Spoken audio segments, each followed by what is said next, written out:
The nuclear negotiators of North Korea and the U.S. have another busy now less than 24 hours ahead of them as they will sit down for another round of talks to fine-tune the details of the agenda and of the highly anticipated summit between the leaders of the two countries. They are expected to try and reach an agreement on the exact wording of the agreement to be adopted during their summit. Our Hyo-sun tells us more. North Korea and the United States will hold last-minute working-level talks in Singapore on Monday, a day before the historic summit between their two leaders.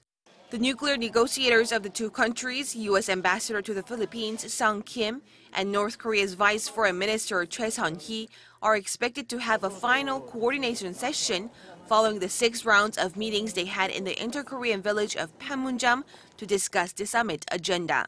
Citing an unnamed U.S. government official, Reuters reports that Monday's talks are aimed at making final progress ahead of the Kim-Trump summit, as the earlier meetings did little to narrow the gap between the two sides on the definition of Pyongyang's denuclearization. The two nations will also fine-tune the wording of the agreement to be adopted by their leaders during the summit.